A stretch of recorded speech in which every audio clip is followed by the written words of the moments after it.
बिस्मिल्लाहिर्रहमानिर्रहीम। अस्सलाम वालेकुम students, hope that all of you are fine. आज हम इंग्लिश लिटरेचर का एक technical topic literary devices discuss करेंगे। शुरू करने से पहले मज़ीद एक बात क्लियर करते चलें कि ये जो वर्ड लिटरेरी डिवाइसेस है, इसके मज़ीद कुछ सिनोनिम्स भी होते हैं, जैसा कि लिटरेरी फिगर्स हो सकता है, रेट्रिकल डिवाइसेस हो सकता है, या फिर डिस्क्रिप्टिव राइटिंग टेक्निक्स हो सकता है। लेकिन इन सब वर्ड्स का मतलब भी वही डिवाइसेस हैं जो हम इस वीडियो में डिस्कस करेंगे। तो होप दैट आपको ये क्लियर हो गया होगा। ये आपने चीज़ जहन में रखनी है कि यही डिवाइसेस आपने डिस्कस करनी है जो हम इस वीडियो में डिस्कस करेंगे। कोई भी वर्ड आ जाए, हाँ ये हो सकता है कि इन वर्ड्स की इंटरप्रिटेशन जो है वो सिचुएशन के अकॉर्डिंग थोड़ी सी चेंज हो जाए, लेकिन डिवाइसेस यही होंगी। अब उसके बाद नेक्स्ट क्वेश्चन क्या है? नेक्स्ट क्वेश्चन है कि लिटरेरी डिवाइसेस यूज़ क्यों होती हैं। तो बच्चे, लिटरेचर लिखने वाले जो हैं वो अपनी बात में वज़न डालने के लिए, उसको दिलचस्प और मौसर बनाने के लिए ये लिटरेरी डिवाइसेस इस्तेमाल करते हैं। अब एक सादा से इंसान अगर बात करे तो वो सिंपल बात होती है और सादा इंसान उसे आसानी से समझ भी सकता है, लेकिन एक लिटरेचर लिखने वाला आदमी, एक लिटरेचर लिखने वाला बंदा जब कोई भी बात करता है तो वो इतनी टेढ़ी मेढ़ी बात करता है कि सादा इंसान उसे समझ नहीं पाता। वो इन्हीं लिटरेरी डिवाइसेस को यूज़ करता है और बाद में वो टेक्निकलिटी लेके आता है कि उस बात को आपको जो है वो अनलॉक करने में थोड़ा टाइम लगता है। तो ये लिटरेरी डिवाइसेस जो हैं यही बात के अंदाज को बदल देती हैं। अब शेर कोई हो, उसमें बात जो है वो डिकोड करने में टाइम लगेगा, लेकिन वही बात अगर कोई सादा इंसान करे तो वो सिंपली समझ आ जाती है। तो ये इसमें डिफरेंस होता है और ये डिफरेंस जो है ये इन्हीं लिटरेरी डिवाइसेस से पैदा होता है। तो होप दैट ये दो चीज़ें आपको क्लियर होंगी कि इनके सिनोनिम्स क्या हैं इस वर्ड के और ये क्यों इस्तेमाल होती हैं। अब हम नेक्स्ट इन डिवाइसेस को डिस्कस करेंगे। डिवाइसेस बहुत सारी हैं इस चैप्टर में। फर्स्ट चैप्टर हम इसको चैप्टर्स में सारी डिवाइसेस को डिस्कस करेंगे इंशाल्लाह। तो फर्स्ट चैप्टर में हम 10 बेसिक लिटरेरी डिवाइसेस को डिस्कस करेंगे। उसमें कौन कौन सी होगी? उसमें सबसे पहले इमेजरी, सिमिली, फिर उसके बाद metaphor, alliteration, personification, assonance, hyperbole, onomatopoeia, oxymoron और फिर आयरनी। तो इन 10 लिटरेरी डिवाइसेस को हम इस वीडियो में डिस्कस करेंगे। तो सबसे पहले है इमेजरी। तो इमेजरी होता है तस्वीर कशी करना। कोई भी बात हो वो एक फ़िल्म के तौर पर चल रही हो, जैसा कि कोई शादी पे होके आता है, किसी इवेंट से होके आता है, तो वो सारे वेन्यू का बयान करते हुए वो एक फ़िल्म चला रहा हो, तो वो क्या है? इमेजरी।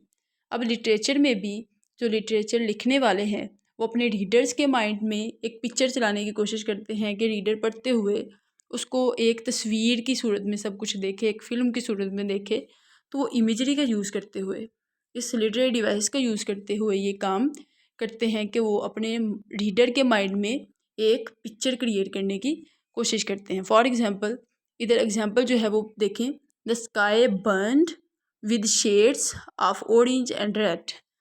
अब जो आपके जहन में क्या आया है कि स्काई है, बर्न्ड है यानी जला हुआ है, और उस पे शेड्स कौन कौन सी हैं? ऑरेंज और रेड। तो इस तरह से आपके जहन में भी एक पिक्चर बन जाती है। तो ये इमेजरी को यूज़ करते हुए लिटरेचर लिखने वाले ये पिक्चर जो है वो क्रिएट करते हैं। अब इस डिवाइस की मज़ीद हम कुछ टाइप्स डिस्कस करेंगे ताकि ये मज़ीद क्लियर हो जाए। इसकी 5 टाइप्स हैं बेसिक, जो हम इस वीडियो में मज़ीद डिस्कस कर रहे हैं, और वो है visual imagery, auditory, olfactory, gustatory और टैक्टाइल। अब ये जो हैं इसमें विजुअल होता है साइट के रिलेटेड, जो देखने के मुतालिक हो। उसके बाद ऑडिटरी है कान के रिलेटेड, जो सुनने के मुतालिक हो। अब इन वर्ड्स की फॉर्मेशन को भी आप ध्यान से देखें तो आपको ये आसानी से याद हो जाएंगे कि ये टाइप्स कौन कौन सी हैं और ये किस लिए इस्तेमाल होती हैं। विजुअल जो है वो साइट के लिए, विजन के लिए। जो ऑडिटरी है वो हेयरिंग के लिए, कान के रिलेटेड है, ऑडियो के रिलेटेड है। उसके बाद ऑल्फैक्टरी है, ऑल्फैक्टरी किसके रिलेटेड है? स्मेल के रिलेटेड, कुछ सूंघने के रिलेटेड। उसके बाद गस्टेटरी है, लिप्स या टंग के रिलेटेड यानी टेस्ट करने के रिलेटेड। और उसके बाद टैक्टाइल है, टच के रिलेटेड। किसी चीज़ को टच करने की इमेज बन रही हो तो वो क्या होता है? Tactile imagery. तो होप दैट ये इमेजरी की डिवाइस जो है वो आपको समझ आ गई होगी। नेक्स्ट डिस्कस करते हैं। नेक्स्ट है सिमिली। सिमिली क्या होता है? कंपैरिजन होता है, लेकिन ये कंपैरिजन कैसे होता है? दो वर्ड्स को यूज़ करेंगे हम उसमें, लाइक और एस को। तो जब लाइक और एस को यूज़ करते हुए कंपैरिजन होता है दो चीज़ों के दरमियान, तो वो क्या होता है? वो सिमिली होता है। जैसा कि हम किसी चीज़ को दूसरी चीज़ से कंपेयर करते हैं तो उसमें हम दो वर्ड्स लाइक और एस को यूज़ करेंगे तो ये सिमिली होगा। For example, he runs like a tiger, कि वो जो है वो टाइगर की तरह भागता है। तो अब हमने उसको, ही को और टाइगर को आपस में कंपेयर किया है, और किसको यूज़ करते हुए कंपेयर किया है? हमने लाइक को यूज़ करते हुए इसे कंपेयर किया है। तो ये क्या है? सिमिली। होप दैट ये भी आपको क्लियर हो गई होगी। उसके बाद नेक्स्ट है मेटाफर। नेक्स्ट है मेटाफर। मेटाफर में भी कंपैरिजन ही होता है, कंपैरिजन ही करते हैं हम दो चीज़ों का, लेकिन ये डायरेक्ट कंपैरिजन होता है। हम लाइक और एज को यूज़ नहीं करेंगे कि वो उस जैसा है, वो उस जैसी है। हम डायरेक्टली उस चीज़ को उस चीज़ के बराबर कर देते हैं। तो लाइक और एज को यूज़ हम नहीं करते, हम क्या करते हैं? डायरेक्ट कंपैरिजन करते हैं कि उस चीज़ को दूसरी चीज़ के बराबर करते हैं। जैसा कि इधर एग्जांपल भी है, ही इज़ लाइन। इधर ये नहीं कहा गया कि he is like a line और he is as does a line. तो इस तरह से हमने एज और लाइक को यूज़ नहीं किया, उसको डायरेक्टली लाइन ही कह दिया है, शेड ही कह दिया है। तो ये क्या है? ये है मेटाफर। तो होप दैट ये भी आपको क्लियर हो गई होगी। इसके बाद नेक्स्ट देखते हैं। नेक्स्ट है एलिट्रेशन। एलिट्रेशन होता है repetition of consonant sounds. Hope that आपको कॉन्सोनेंट साउंड्स का पता होगा। कॉन्सोनेंट साउंड्स कौन सी होती हैं? ए ई आई ओ यू को निकाल के बाकी सारे लेटर्स की साउंड कॉन्सोनेंट साउंड्स होती हैं। तो अब जब ये रिपीट हो, इनकी रेपिटेशन हो, तो ये क्या है? एलिट्रेशन। अब ये एक चीज़ मुझे ध्यान में रखनी है कि बिगिनिंग ऑफ द वर्ड पे, जब किसी वर्ड के स्टार्ट पे ये साउंड रिपीट हो रही हो, तब ये क्या होगी? एलिट्रेशन। तो repetition of consonant sounds at the beginning of the words. For example, Peter Piper picked a peck of pickled pepper. तो इसमें प की जो साउंड है वो बार बार रिपीट हुई है, तो ये क्या है? एलिट्रेशन। इसके बाद नेक्स्ट है पर्सोनिफिकेशन। पर्सोनिफिकेशन में क्या होता है?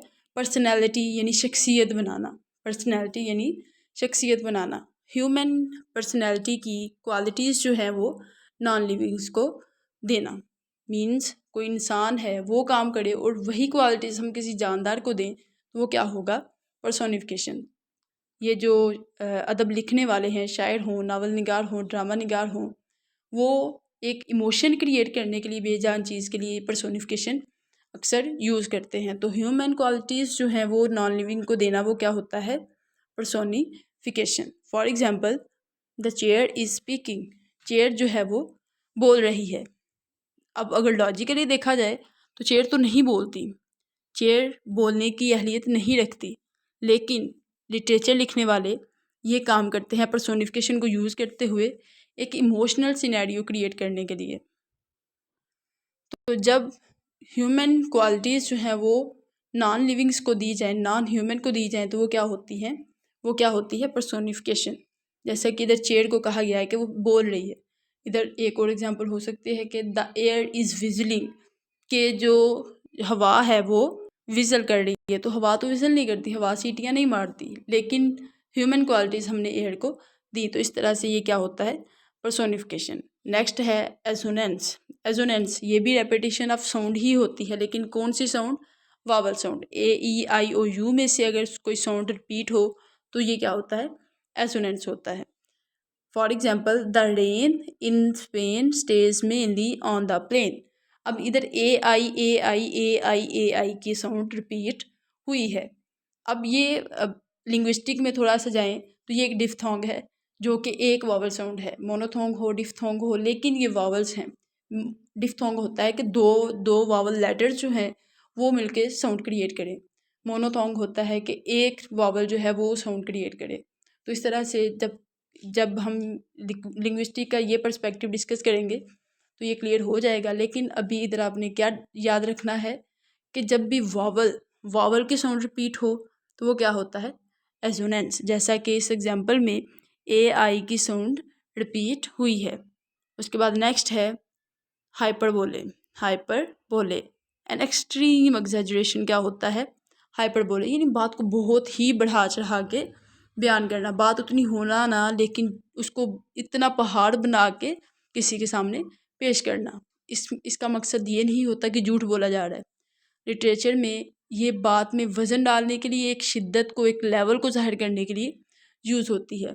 हाइपरबोले जो है वो एग्जैजुरेशन जो है ये झूठ नहीं होता, बस एक सिचुएशन को मज़ीद क्लियर करने के लिए कि कितनी शिद्दत का कोई काम है वो समझाने के लिए बस हाइपरबोले यूज़ किया जाता है। अगर झूठ है तो उसे लाई बोलेंगे।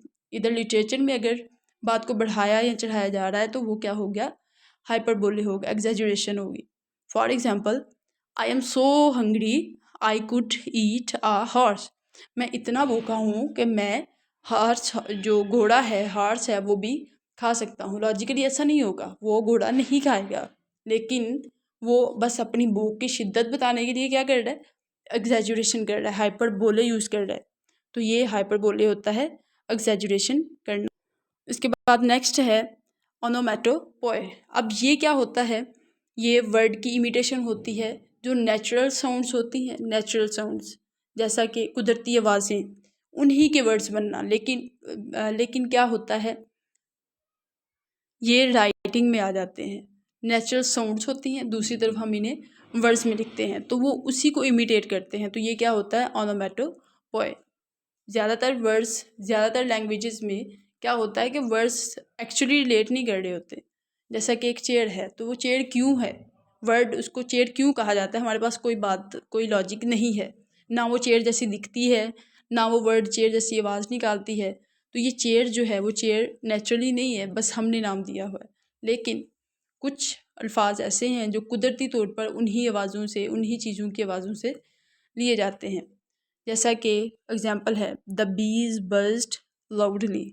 अब बीज जो हैं वो जब फड़फड़ाती हैं तो उधर से बज बज बज की वॉइस निकलती है। तो ये वर्ड बज जो है वो एनोमेटोपोए है जो नेचुरल साउंड को ही इमिटेट कर रहा है। जैसा कि हम ये कह सकते हैं, स्प्लैश इन द पॉन्ड, यानी तालाब में एक स्प्लैश यानी कुछ गिरा है और उससे जो आवाज़ पैदा होती है वो स्प्लैश, वर्ड स्प्लैश ऐसी ही होती है। बॉम्ब, तो ये वर्ड बॉम्ब जो है वो जब बॉम्ब फटता है तो बॉम्ब जैसी ही आवाज़ आती है। तो इस तरह से ये नेचुरल जो साउंड हो उसी को वर्ड में ले आना, ये क्या होता है, ओनोमेटोपोए। तो ये इमिटेशन ऑफ साउंड होती है, नेचुरल साउंड। अब नेक्स्ट है ऑक्सीमोरोन। ऑक्सीमोरोन क्या होता है, टू ऑपोजिट वर्ड्स को इकट्ठे यूज़ करना। मीन्स दो मुतज़ाद वर्ड्स हों उनको एक जगह यूज़ करना, बस बात में वज़न डालने के लिए। लिटरेचर में ये सारे लिटरेरी डिवाइसेस झूठ नहीं होती, आप इनको बस और बस जो है वो बात में वज़न डालने के लिए, मौसर बनाने के लिए, दिलचस्प बनाने के लिए इस्तेमाल किया जाता है। ये आपने जहन में रखना है। Two opposite words use together, दो मुख्तलिफ अल्फाज, मुतज़ाद अल्फाज जो हैं वो आपस में यूज़ किए जाते हैं। जैसा कि डीफनिंग साइलेंस, डीफनिंग साइलेंस के हाल में बहरा कर देने वाली खामोशी थी। खामोशी तो बहरा नहीं करती, बहरापन जो है वो तो ज़्यादा शोर से आता है, लेकिन इधर साइलेंस की शिद्दत बताने के लिए वर्ड डीफनिंग जो है वो यूज़ किया गया है। तो इस तरह से दो ऑपोजिट वर्ड्स जो हैं वो इकट्ठे यूज़ हों तो वो क्या होता है, ऑक्सीमोरोन। नेक्स्ट एग्जांपल भी है ओरिजिनल कॉपी। कॉपी क्या होता है, कॉपी होता है नकल, ओरिजिनल क्या होता है, असल। तो असल और नकल दो वर्ड्स हैं, लेकिन हम इसे आमतौर पर यूज़ करते हैं ओरिजिनल, कॉपी, बस कॉपी का लेवल बताने के लिए कि ये किस लेवल की कॉपी है। तो ये क्या है, ऑक्सीमोरोन। इसके बाद लास्ट है आयरनी। हमारे चैप्टर 1 की लास्ट लिटरेरी डिवाइस है आयरनी। आयरनी में क्या होता है, तंज होती है, जो बात कही जाती है, जो सिचुएशन चल रही होती है, नतीजा उसके बरअक्स होता है, मतलब उसके बरअक्स होता है। When the opposite of what's expected happen, तो जो बात एक्सपेक्ट की जा रही होती है वो क्या उसके अगर मुख्तलिफ, उसके बिल्कुल खिलाफ नतीजा हो तो वो क्या होता है, आयरनी। जैसा कि एग्जाम्पल के तौर पर ये समझ लें कि एक बच्चा है, क्लास में लेट आता है, तो बच्चे को टीचर कहती है कि बड़े ही टाइम से आ गए हो भाई आप। तो ये उसके लेट आने को मैम ने किस तरह बयान किया, तो ये आयरनी है, यानी उसका मतलब उसके बिल्कुल उलट है कि वो लेट आया है। तो ये क्या होती है, आयरनी के क्या तंज करना, ताना देना। एग्जाम्पल है a pilot who afraids of heights. अब पायलट जो है वो पायलट है ही नहीं अगर वो हाइट पे नहीं जा सकता। तो ये आयरनी है पायलट की किसी और हाइट पे जाने की। वो प्रोग्रेस की हाइट हो सकती है, वो किसी और चीज़ की हाइट हो सकती है जिससे वो डरता है, लेकिन ये वो हाइट नहीं है जिस हाइट पे वो जहाज़ उड़ा रहा है, यानी बुलंदी। तो इस तरह से अब ये word a pilot who's afraid of heights just एक आयरनी है बात को एक तंजी अंदाज में करने के लिए। तो होप दैट ये 10 लिटरेरी डिवाइसेस आपको अच्छे से समझ आ गई होंगी। नेक्स्ट चैप्टर में हम मज़ीद लिटरेरी डिवाइसेस भी डिस्कस करेंगे।